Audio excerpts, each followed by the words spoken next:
Okay, good morning, everyone. Thank you so much for being here this morning and joining our International Graduate Student Q&A.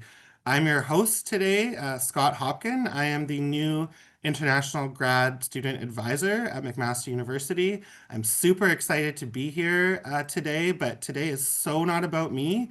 It's about you guys, and it's about my super awesome panelists that have taken their time today of their busy schedules to be here.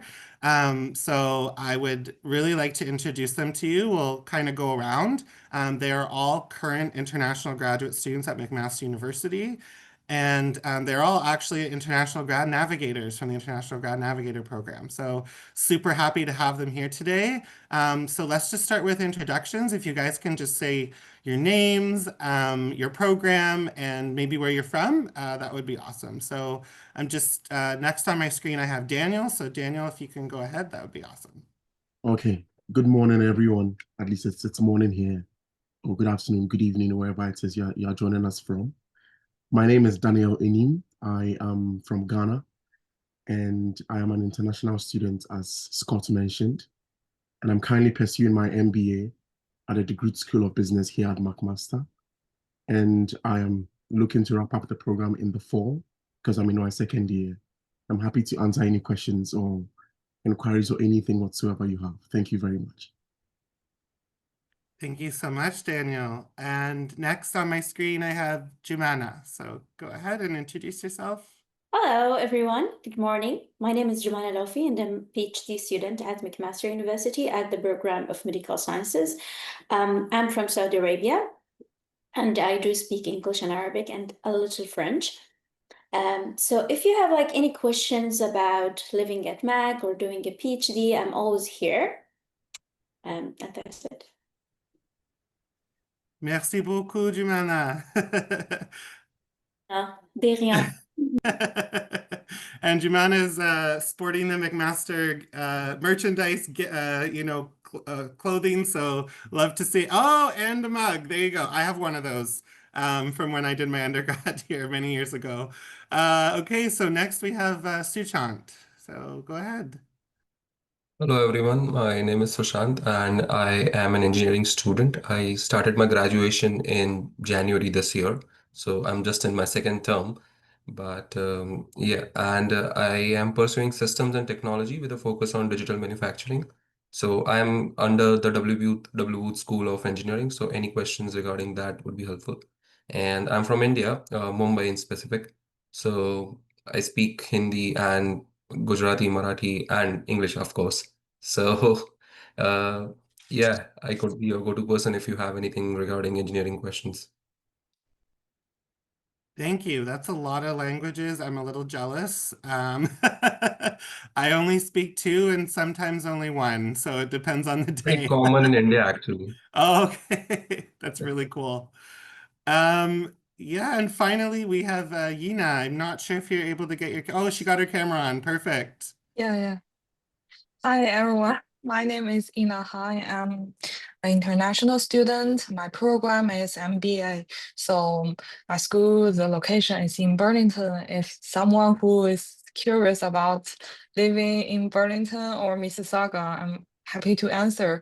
Also, if you have any questions related to Chinese students, because I'm from China, you can also ask me and I can answer in Mandarin for you to live the efficiency. Thank you. Thank you so much, Yina. And Yeah, thank you. we actually have, we're waiting on one more panelist, and I'm not sure if they're here. Charles, if you're here, you can say hi. And if not, maybe we'll see you later. Okay, I'm gonna say no. So we're just gonna keep this going. We're also joined by my super awesome colleague, Anna Pereira. You guys probably know her already. She does a lot of pre-arrival webinars. She's our UHIP expert. She knows everything there's to know about it. So she's gonna be kind of in the background, helping with the Q&A chat. So how this session's going to work, guys, is it's really just a question and answer period for the current international grad students, okay? So you're going to be asking them questions, kind of general questions based on maybe life at McMaster, life in Hamilton, life in Canada, housing recommendations, what to do on campus, things like that. Just pretty general questions. They won't be answering kind of any course-specific questions. Those are things you'd have to go to your program admin. They also, won't be answering any kind of immigration questions, right? And due to confidentiality, please don't say anything, in the chat that's confidential. If you need to talk to someone, we can definitely get you the email for that or referral, okay? I'm going to be monitoring the Q&A chat box, so please type your questions in there, and then I'm going to ask the questions to our panelists, and they're going to answer them live to you guys, okay? If you guys have the same question as someone who already asked it, don't ask that question again. Just thumbs up, and it'll push the question back up, so then we can kind of see it, okay? So let's just take a look here, and I think, oh, we already have a question. Love it. Okay, so if you guys are ready, let's get going here. Okay, so someone's wondering, it's anonymous, do you have any activities on campus, like joining clubs? It's a really good question. So who wants to answer this one from my panel first? Can just put your hand up or like the little emoji. Yeah, there you go. Thanks, Jumana. That's perfect. You can go ahead. Hi. So yes, there are a lot of clubs at McMaster. You could join multiple clubs at the time, and also there are some program-specific interest clubs. For example, in our department in the medical sciences, I work in gastrointestinal research. So we have a club for gastrointestinal people who are interested in that. We do some journal clubs together. We sometimes discuss some topics that are like we are struggling with in our research, like statistic or stuff. And also there are some nice clubs if you want to join sports, and also the gym is included in your tuition fees, I think. So you could join the clubs as well there. There are also some classes, but these like yoga classes or Pilates, and those are paid, but it's with lower price compared to the other classes outside of campus.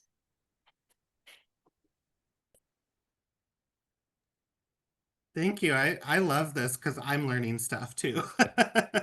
That's awesome. Does anyone else want to jump in? Maybe you have some other kind of suggestions. Daniel, go for it. Yes, I can add to what Jumana mentioned. When I came here, actually, I was very pleasantly surprised with how many clubs there are at MAC, because before coming, I did my master's in Europe as well, and I was exposed to just limited size of clubs and then activities. But moving to MAC, there's just something for everybody, depending on what you want, be it academic, be it extracurricular, be it religious, whichever way in which you want to express yourself or perhaps do something outside of the class, you're likely to find a club for yourself. So I'd highly encourage people, before you come in, or now that you are making preparations to join, you can start with your search and then maybe jot down a few names or two of clubs that you are interested in joining, and possibly when you come, you can now start doing the legwork of connecting with the relevant people in charge of the clubs and then becoming a part of them.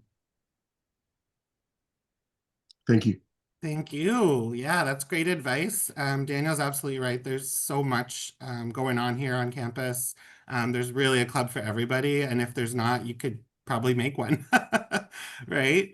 Anyone else want to add to that? Any other clubs? Yina? Yes. Perfect. Finally, thank you, everyone. You made it. I found a room in the office so I can answer. Oh, thank you so much for making that happen. Do you know of any clubs or ways to join clubs on campus or? That's a good question. If asked about the campus is in the main campus, what I know is that on the Oscar Plus, there is a place which named the module, and students I used to try, and they can find the events. It has a calendar from Monday to Friday, different English programs like how to train your writing skills, communication skills. Sometimes they also have the events. International students can sit down around different tables together. They can learn Spanish, French, German. Yeah, it's very interesting because McMaster, they have also have international exchange students. So these students may just join in for a semester. They were happy to share their language skills, and you can also learn. So I think this is a good club, I would say. And the different thing is that because this club, you can meet different people in different times. So has more liquidity. And I strongly recommend this. Thank you so much, Ina. Thank you. That sounds really cool. I love languages, so I kind of want to join that. Guys, please don't message me directly. I am monitoring the Q&A and I won't really have a chance to answer you guys during this Q&A. So, just you can always email me after, but just please keep this Q&A in the Q&A box, and that way everyone knows you can type your questions anonymously, and that way our panelists can answer them live, okay? Okay, so let's keep moving on because we're getting a lot of questions here. Okay, this one is, I think, pretty important. I mean, they're all important, but this one I hear a lot. It's a pretty common question. So is there a bus pass for graduate students as well? I heard it is free for undergraduate students. So panelists, is there a bus pass for graduate students? Do you guys know this? Do you use the bus? Yeah, there is a bus pass for graduate students as well, and it runs from, I guess, fall to fall, or the cycle is that. So, like, ours is going to expire in this fall, and then we can renew that. And that covers most of Hamilton, I guess. You can catch up any bus from the Hamilton Street Railway, and that would be covered. And sometimes even buses to Burlington. So yeah, not just that. In fact, you even get discounts on the Go bus as well. I think 40% when you log in with your McMaster ID. So Go is basically what connects you to other cities as well. You are not just limited to Hamilton by that. So yeah, I have been using that extensively. So yeah, you do have a bus pass, and not just that, but also intercity uh, discounts for students. Thank you so much for that explanation and for explaining what Go buses are, because I didn't know what that was when I moved here. And then I was like, oh, this is what takes me to Toronto or, Niagara, places like that. While we're on the subject of transportation, what do you guys think about transportation in Hamilton? Do you guys think it's like public transportation? Do you think it's a pretty good system compared to what you've dealt with? I mean, how could you recommend this to students? I see a lot of smiles right now. So what do you guys think? So yeah, what I would say is that it's all well covered. Like, I don't think there's a part of Hamilton that you cannot reach without a bus, and like you would be forced to catch up an Uber or something. But the thing is that you have to be careful about the frequency of the bus and the schedule that is provided. And sometimes in harsh weathers, there is a possibility of having deroutes. But all in all, Hamilton is well covered with the bus services. Thank you for that, for sure. Daniel, do you want to add to that? Yes. So just as Shusant mentioned, I think it depends on where you are coming from. So for maybe people from places like Europe, or students from China, or students from certain parts of the world where there is a certain bit of advanced transportation networks, please manage your expectations to an extent. But for what Hamilton has to offer, it serves its purpose perfectly. The buses work, as Sushant mentioned, it goes almost everywhere in Hamilton, so you'd be sorted. I think the only slight downside is with the timing. Every now and then the timing can be a little sketchy, but for the most part, you'd be adequately served and you'd be able to move wherever it is you want to move to. But if you want a bit of maybe a more advanced transportation system, hopefully when you visit other bigger cities like Toronto and the likes, you'd be able to enjoy like multiple transportation modes as opposed to Hamilton. After all, Hamilton is a much smaller city compared to others. So what we have serves us perfectly well and you'll be fine. Yeah, that's a really good point. I mean, we do have a bus system, but there's no like inner city train like a metro or subway. So that's a really good point. You would basically be depending on buses to get around for public transportation. But if not, we also have, you know, the birds like the scooters. There's bikes, obviously, and if you want to get a car, you could do that as well. Okay, so we're getting a lot of really great questions, guys, and I want to be mindful of the time here. We're almost halfway through. It's wild. So I'm just gonna kind of keep this going here. Next question. I think this is a kind of a fun one. What activities or places do you recommend for having fun in Hamilton? So, you know, fun is kind of different for everybody, but maybe we can talk about, yeah, your idea of fun and what you like to do in Hamilton and places to go. So, who wants to answer this from my panelists? What do you guys like to do for fun? Daniel, go for it. Okay, so I'll start off with, as Scott rightly mentioned, fun is relative. Personally, I like to play football. I'm a big fan of football. I like to watch football. I like to play football. So that is fun to me. But for others, it might be being in nature. It might be going to the club. It might be hanging out with friends. And the beautiful thing about Hamilton is there's bits and pieces of something for everybody. When it comes to nature, Hamilton has a reputation for being the waterfall capital of the world because there's so many waterfalls in Hamilton. There are so many trails you can walk as well if you want to spend time in nature. So for enthusiasts like that, you know this is your place. There are so many trails, so many waterfalls to follow and catch. So you can start at least making plans for that.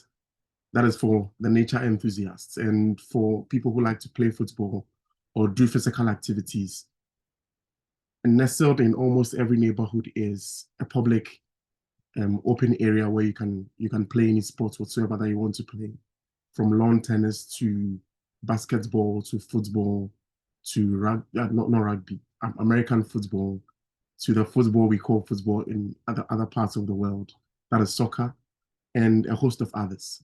When it comes to the club scene, I'm not too informed in that regard because I'm not a big club person, but I know there are some good pubs and restaurants as well for people who like to go restaurant hopping and try new cuisine. There's that for you as well.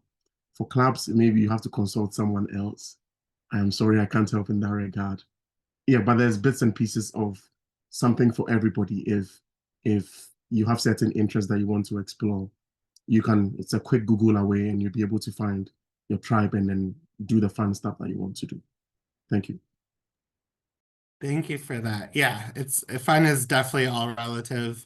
I'm not much of a clubber either, but maybe one of our other panelists is, or you like to go, I don't know, dancing or something, or maybe not, which is fine too. Any of our other panelists like to do? Yeah, okay, Giovanna, go for it. Okay. So I'm quite coming from a Middle Eastern culture. So my fun activities are quite related to these culture. We go, for example, for hike. There are very nice hike places here, like Shadok Trail, and also there is Tiffany Falls, which is like next to Ancaster. It looks so great, and I would highly recommend to see Tiffany Falls during winter because oh my God, once there is like a lot of like you could see the water with ice. It's just very like coming from a very hot country. So once I see that, it's just very fascinating for me. Also, there are very good Middle Eastern restaurants here in Hamilton. For example, there is a place called Bohemian Beirut, which is like in Dundas area, and there are a lot of good restaurants in Dundas. And also they have very nice place if you want to do some hike. It's called Dundas Conventional Area. So these are the places that they do for fun here in Hamilton. Scott, can I jump in? Yeah, you may. Back to the clubbing scene. I love it. So, and not just clubbing, but for example, now in the summer, down at the harbor front, which is not very far from us, they have salsa night Thursdays. So basically, you're outside in the open like area. There's like a round space where you can people roller skate out there or rollerblade, whatever. And then there's like a band, and they have salsa night. So even if you know how to dance or not dance, or have a partner or don't have a partner, you can go down there, and that happens every Thursday during the summer. So there's a lot of these kind of pop-up things that happen. And then if you're looking more for that like club scene, like you're going into a club and stuff like that, I recommend Toronto. Back in my younger days, I always used to go to Toronto. It's just a different vibe. Hamilton is okay. It just depends what you're looking for. Like I even went to like Brazilian nights in Toronto. I'm Portuguese, so that was kind of my vibe. I like that. Or there's like Spanish things too, or just regular clubs. So Toronto's not too far, and you can always go there. There's always something happening there for the club scene as well. That's a very good point, Anna. And while I have you here, well, don't leave. There I'm is here. one. Yeah, I know. Disappear. There is one. There's a couple of questions in the chat. Actually, I may need your help with. But Perfect. they're the same question. And Jemana, thank you also for sharing those tips about the waterfalls. I can't wait to check some more out as well. So I'm seeing a couple repeat questions. So I definitely want to get to those. So it's about the MBA campus. So one question is it mandatory to have a car if I am planning to live in Hamilton and travel to the MBA campus, especially during the famous Canadian winters? Yeah, that's a good point. And another one's asking about the shuttle and if it's goes all the way till 10 p.m. Because I know there's a shuttle to the group campus. So Anna, you're nodding your head. Daniel, you're nodding your head. Maybe you guys can kind of tag team this answer for the group. Daniel, you can go ahead. And I think we have another student. I forgot her name. Ina? Yeah. Ina as well, yes. Yeah, I think she goes to MBA. So she might be able to answer more on the schedule of the buses.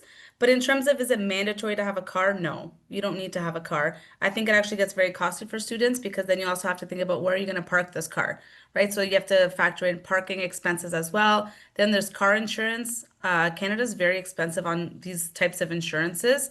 I don't know where like in Europe, for example, car insurance is super cheap. What they pay in a year sometimes is what we pay a month. So it's very expensive for car insurance. But no, definitely not mandatory. And then I'll let Daniel or whoever kind of go through. Yeah, okay, so to add quickly to what Anna just mentioned, I do not have a car, but I go to campus almost every time when school is in session for me. So you do not necessarily need a car to, even in the winters, you do not need a car. The fortunate thing is whether you are living in Burlington or Hamilton, you always make your way to main campus, and then the shuttle just takes over from that point on by driving us from the main campus to the Burlington campus. And with regards to the shuttle, there's a schedule. So when you come in, or even now that you are back home, maybe you can have access to it. You can just quickly type the Grad shuttle, and then when you click on the first hyperlink that shows up, you'd get a breakdown of the shuttles that are going from main campus to Burlington and vice versa. And I think with the final question about the time, yes, the last shuttle that leaves Burlington is at 10 p.m. because there are certain classes that go as late as 10 p.m. So the last shuttle leaves at 10:10. So 10 p.m., 10:10, yes. And yeah, so you'd be more than sorted when it comes to transportation to Burlington or the Burlington campus and back. You do not necessarily need a car. If you want to, then fine. But it's not a need in this case. Thank you so much for clarifying that, Daniel. That's awesome. That's good to know for me as well. Okay, so we're gonna keep this moving here. This is a good question. So panelists, is it hard in your experience, is it hard to blend into your program as an international student? So with your peers, I guess. How do you guys feel about that? And what were your experiences like as international students when you arrived? Who wants to take that one? Yeah, I can take this Sure, one. yeah, go for Yeah, it. thank you, Scott. From my experience on the last year's August 2024, I still remember when I first joined in. I'm curious if I could like make some friends or how I can communicate with.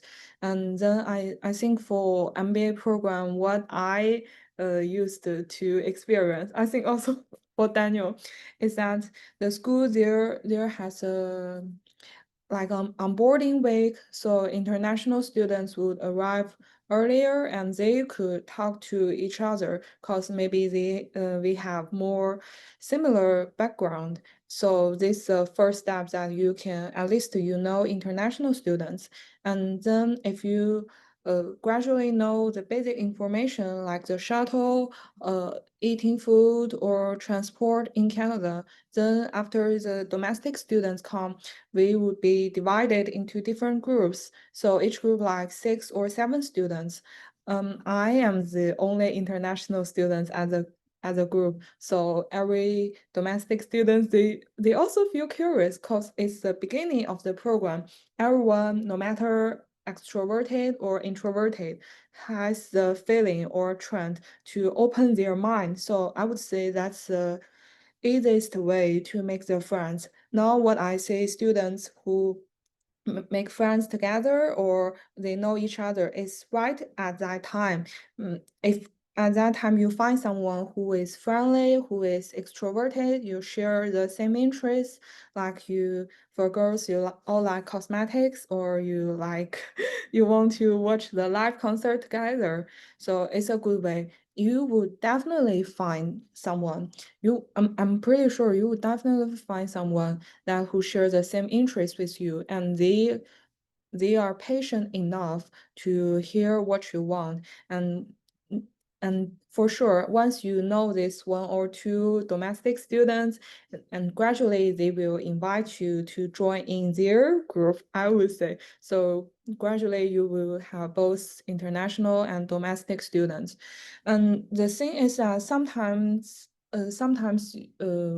my another advice is to also be open-minded. If you are a single person, just please do not do not talk to people who from the same country with you because maybe you speak similar language.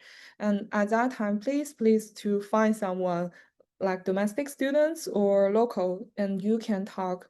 So the other people, maybe they not join in your talk, but they will say, oh, you are the open-minded person. You like to talk. Maybe we can talk to you next time.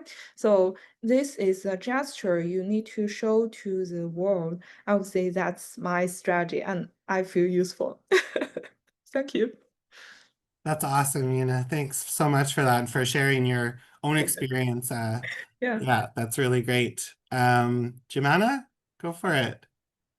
Hey, it's really not difficult to blend with other people, and actually, from like in our department in the medical sciences, we're very diverse people. Like there are people from very different culture, and actually, it's very nice when you have a lot of friends at work, because for me, I do PhD and with medical stuff, and we do experiments. There are some days that I think that my experiment is very bad, or I'm mad in doing that, and I feel very sad. And all the people in my lab, they help me to do my experiment again and to not give up about that. Like it's very nice when you like sometimes in your study in the graduate school, you will repeat your experiments multiple times just to get one answer. And sometimes that feels very depressing and very sad. But once you have friends at work who understand you, they can help you to level up and to repeat your experiment again with a very big smile. And also sometimes when you do your lab work, you will need somebody to chat with small talks. It's very nice and it's not very difficult to blend with other people. And I really enjoy it here in Mac. Well, that's good to hear. I can tell you enjoy McMaster with your outfit today and your mug. We do have a campus store, guys. I don't work for them, so I'm not plugging them right now. But we do have a campus store. So if you want to get some cool clothing like Jumana, you can always go and get a mug, or they have everything there with McMaster on it. So yeah, you can do that when you guys get here.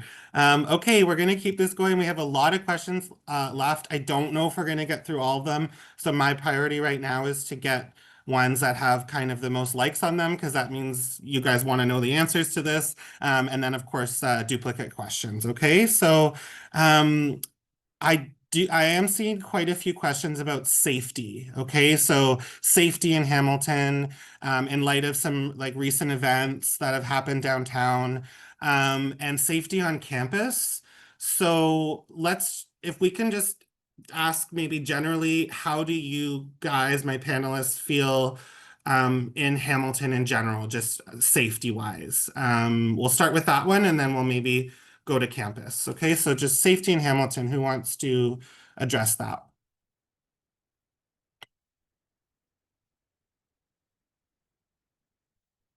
I can take that. And then I'll Okay, give it to Daniel, just as a starter. sure. So I know that there was a comment even that talked about recently at Jackson Square, there was a shooting or whatnot. So that's actually not very common in Hamilton. I don't think you hear very often about shootings downtown. We need to also remember that it is a big city. So just like some of the cities that you're coming from, I'm pretty sure it's not any different than hearing now and again that there's a shooting or there's this or there's that. So I think it's the same kind of idea. Just remember that you're coming into a bigger city. So a lot of people who maybe are coming from towns or smaller villages, this might be a lot for you. But just like in your home countries, I'm pretty sure that there are certain places that you don't go at night, or your parents have said don't walk down the alleyway when it's dark. So those kind of like common sense rules I think will apply. But me being a woman and walking downtown Jackson Square, I don't feel like I'm going like I'm in danger. Like my husband works down there all the time. He's down there every single day.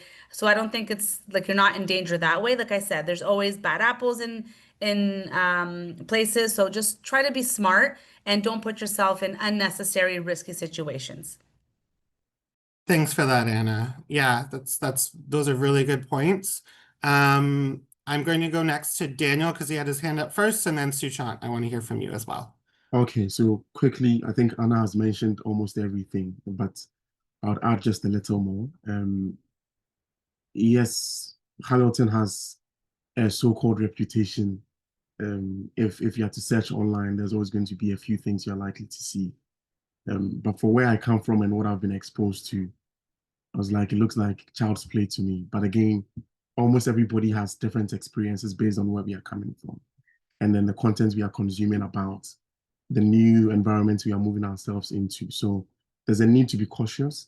But when it comes to safety, personally, I haven't had any issues whatsoever. Yes, there are a few odd areas here and there where you're likely to see a few homeless people in certain states that ordinarily they shouldn't be in, but it is just what it is. But for the most part, it should be fine. Where the university is located is ideally one of the best places you can be in terms of safety and having access to areas that do not have as much of an issue or having to hear challenges or hearing things that are a little off-putting. So Hamilton, all in all, my experience so far has been very safe. Unfortunately, there was this odd situation that happened recently, but it is more of the exception and not the rule. So for you coming in, yes, there's a need to maintain a certain level of caution because it's a rational thing to do. But for the most part, you'll be fine. Thank you. Thank you. Sushant, do you have anything to add to that? Yeah, most of it covered, but like Daniel said, that the university is located in a very safe place. I've never had any experiences, any bad experiences around that area. And that goes for most of Hamilton, of course. There are just a couple of streets you and as I've said that I have been using the bus pass very well, and I've traveled almost all across Hamilton. And there are only quite, I would say, 10% of places that you have to be a bit careful. But then again, that's true for any big city where people from different cultures are. So it's pretty general. It's just that this is a coincidence where an incident just took place, I guess, a couple of weeks ago. But all in all, it's not that bad.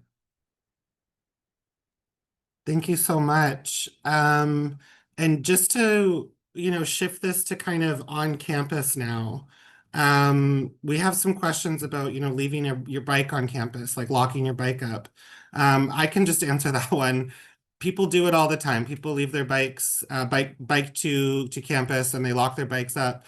Theft is pretty low, I would say, on campus. As Sushant pointed out, Daniel pointed out, like campus is pretty safe. It's a pretty safe part of town. I think takeaway from this, guys, is, you know, bigger cities, and Hamilton's not a big city, but it's like 600,000 people. It's like big enough. It has a downtown. There's always going to be something, at a city like that with a downtown. You just have to kind of, watch out as Anna said, use common sense. When you go out at night, don't walk in dark alleys. Like, don't, talk to people if you don't feel comfortable doing that, right? Like, these are all things that just be really like conscious of. But I went here many years ago and I felt really safe on campus. I didn't feel like there were any issues. You don't hear a lot about theft, so and we do have on-campus security. And if things get really bad, you call 911. That's the number we call in Canada for help with the police, for the ambulance, and for the fire department. Okay, so just be careful and be cautious, but don't be scared. Okay, Hamilton's a pretty good city. Okay, so we're gonna just keep this moving along here. This is an interesting one, and I'm curious to hear my panelists' insights on this. So, any tips on how to find collaboration opportunities, TA/RA positions, or funding options as an international student? So, what do you guys think? I think a lot of people want to know this. Who can take this one? Uh, okay, I'm gonna go with Sushant first and then Danielle this time. Okay, so my knowledge regarding this question is limited to the engineering school. I would be answering to those, but I'm pretty sure most of it would be global for all the streams. So, first of all, for the TA/RA programs, so for us, it is pretty clear that if you are in a research-based program, you have opportunities of becoming an RA, but that depends on the professor who is leading that particular course or who is leading that particular research. So your best shot is to reach out to the professor and then talk to them. Of course, there is this website, a portal called Oscar Plus, where you get openings for different positions. So you could apply from there as well. But the more practical solution is to reach out to the professor itself and then talk to them and get the ball rolling and find out what interests you have. And the professor then decides whether you could take up the responsibility of becoming the TA or RA. As for funding goes, that also is pretty much dictated by the course that you are in. So if you are in a research-based program, there is an option of funding. It wasn't for me because I'm in a coursework-based program, so you don't have that, but you have options of scholarships and other rewards. You can always go through the website for McMaster where they have a list of all the things that are available. So that would be pretty helpful. Thank you so much for that, Sushant. That's good to know. That's good knowledge to know for sure. Daniel, do you have anything you want to add? Yes, so I would clearly be speaking from the business angle, but I'm sure maybe parts of what I'm going to say might apply to every other program too. So as Sushant mentioned, if you want to be a TA or RA, the most ideal thing to do would be to speak to whichever professor you'd want to work with. But another thing you can also do is you can speak to the TA of the course and then express your interest from that point. And then he or she can give you guidance on perhaps what to do. And then you can now reach out to the main prof for that. So there's that option. But we also have a platform, I don't know whether everyone has access to it, it's called Mosaic. And on Mosaic, there's a career section of Mosaic where there are different avenues where listings are being made for different things on campus, from other jobs, student jobs, to RA and then TA ships. So you can look through that as well. And I think the fortunate part is, for instance, if you have an engineering background, but you're coming in to do business, you can still apply to become a TA in the engineering faculty if you are qualified enough and you have the expertise that the prof is looking for. So you shouldn't limit ourselves to just the programs we are coming into. If you think you have cross-functional experiences based on a degree you've had or previous degrees you've had in the past. So there's that. And then the second one is called the Award Spring. I think it's usually open somewhere in September or October. And it is more or less a repository of where every scholarship in the university can be found. So when you go there, there's a way in which I think there's an internal system where it maps the scholarships you are qualified for based on the program you are offering. So please keep an eye out for that, or anyone that is listening, you can write it down, Award Spring, and maybe read further on what to look out for. But that is for people who would be looking for some extra funding here and there, or would want to apply for certain scholarships when they join the program. So that is internal scholarships. But then there are options for external ones too. And it is at your mercy. You can always do a quick research on external scholarships that are available to the program you're offering or international students in general. And then you start the process with application if you find any of them interesting or you're eligible for any of them. Thank you. Yeah, and thank you for mentioning the external scholarships. And I always say that to students because they, we tend to think that it just has to be like internal and like that's it. Those are your options, right? But Google's your friend. Just do a Google search, international scholarships for international students, Canada, and kind of look at eligibility and do research. And you'd be surprised, guys, what's out there. So definitely take a look, and every little bit helps.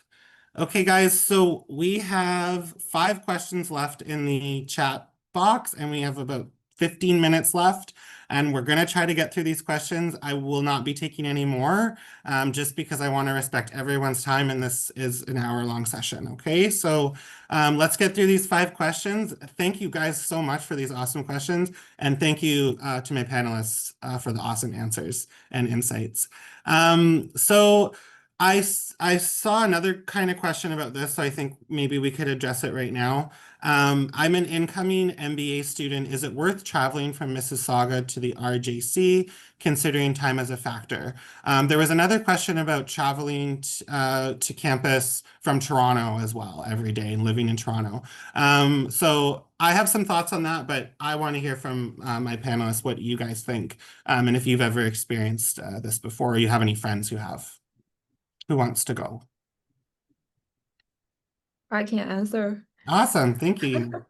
Yeah, I just typed my answer, but I want to also say that because Mississauga, if you live beside the GO train system, like the Port Credit GO or Clarkson GO station, there are lots of condos, townhouse, or single house beside. If you can find a right place, that would be quickly. I think within an hour or at least 0.5 hour if you take from Mississauga. But if you travel from Toronto, what I know is that because Toronto is such a big city, if you not live beside the GO train or subway system, it would be take more time into the Burlington MBA. I think if you want to go to the Hamilton, it would take more time. Why not renting a room in Hamilton directly?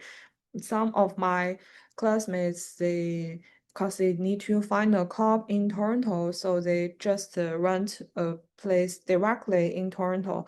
And in the first semester, I think in the winter is very cold, and they still need to take 1 or 2 hours just one way from Toronto to Burlington. So that's what my suggestion and my experience. Thank you. Yeah, thank you so much for that, Ina. Yeah, the commute, I think the commute is possible. People do it, right? It's just not ideal. You have to really think about like how much time you want to spend of your day just getting to and from a place, right?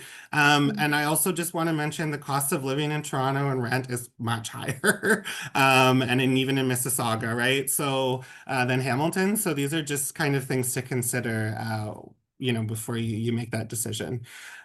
Thank you, Ina, for that. Okay, I do have a UHIP question that I want our resident UHIP expert, Anna Pereira, to answer. So I understand that UHIP doesn't include dental coverage.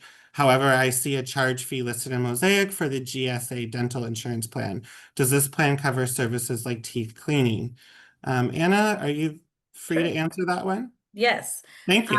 So great segue, because tomorrow we have the UHIP webinar. So if you have not yet registered for that, there's one tomorrow, and then the last one I think is in August, like 18th or something. So register for that. So UHIP is mandatory for all international students and their dependents. So if you have a spouse and or children or child that will be coming to McMaster with you, you need to connect with us to add them to the plan within 30 days of their arrival so that you are not charged a $500 late fee. So please make sure that you do that on time. I do not want to be that person charging you that fee, and it is actually not up to me. So please don't hold me accountable to it. It's in the plan, and we can't get away from it. So UHIP will cover things for you like your doctors, your hospitals, your surgeries, your MRIs, all that kind of basic medical health care. And then, yes, you do have a supplementary plan if you are a grad student. If you are a grad student and you are not a TA or an RA, then you will have the GSA health and dental plan. And there you'll have things like vision and prescription medication, teeth cleaning, etc. If you are a TA or an RA, your dental portion of the plan moves over to QP.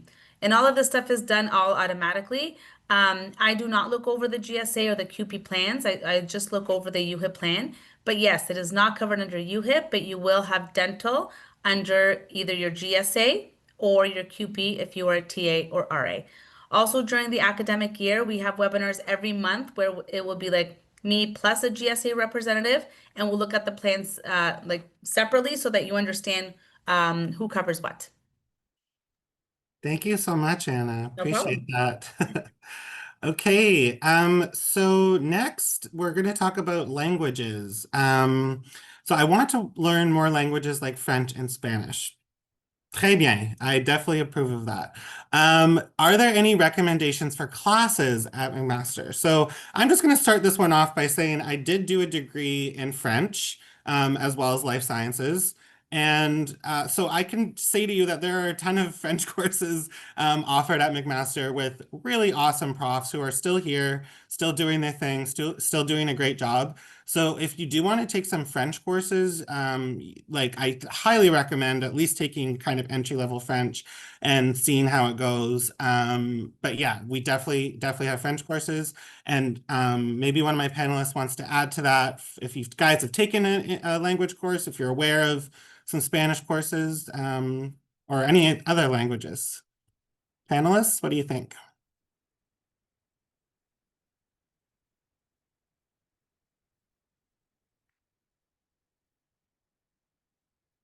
Daniel, go for it. Yeah, I don't know about courses, but I think Yina hinted on this earlier, that there's a language cafe that you can join if maybe you want to learn a language casually without the formal setting of being graded for it.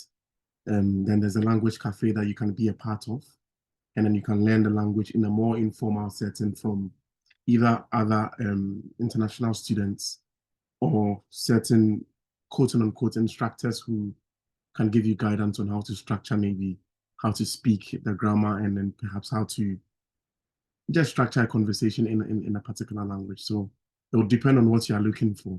If you are looking to take the language for credits, then you might have to do some research on your end. But if you want to learn in a more casual setting, then please, I entreat you to join the language cafe and you'd enjoy it. Thank you for that. Like I said, I want to join that cafe. That sounds like a really good time. Okay, I think we're going to move on to jobs and job opportunities.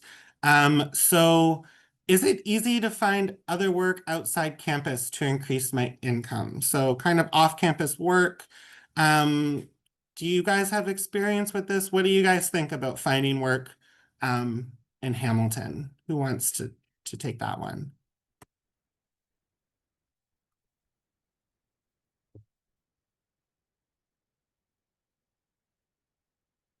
Sushant, go for it. All right. So, first of all, that depends on what kind of experiences you bring from your home country, because being hired as a fresher is kind of a difficult task. It is possible, but you would have better chances if you have experiences in your home country as well. Secondly, it is a completely network-based game.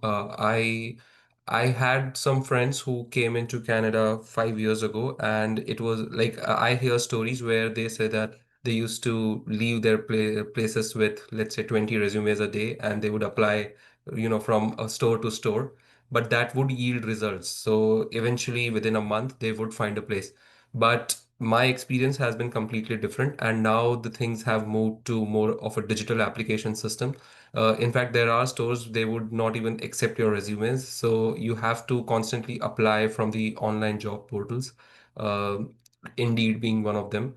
And so that's the thing, you have to be very active on that. And if you are active enough, and of course, that along with having a network, because the reference game in Canada is pretty good. That's what I've been observing. So you need to find out people who work there, maybe some seniors who are already working at a particular place, and by that means it is possible to get a part-time job.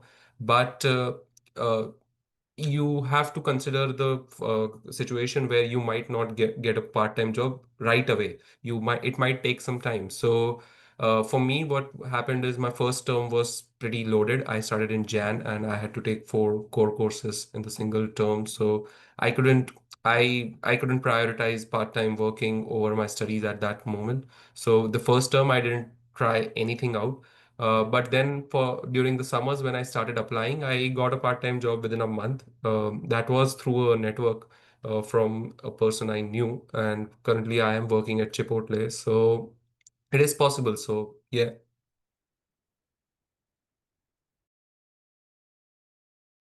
Thank you. That's great advice for sure. Yeah, it's finding jobs is work. Finding a job is a job, right? So just keep that in mind. And as Sushant says, don't expect it to happen right away. You have to keep at it, but if you're diligent, you keep working at it, something will come up. Okay, so we are really getting down to the wire here. We have 2 more questions. So let's do this. Okay, so I see a tuition fee listed in my Mosaic account. Do you recommend paying this before arriving on campus, or is it preferable to pay after arrival? So who can answer that one? Just about paying tuition. What do you guys think?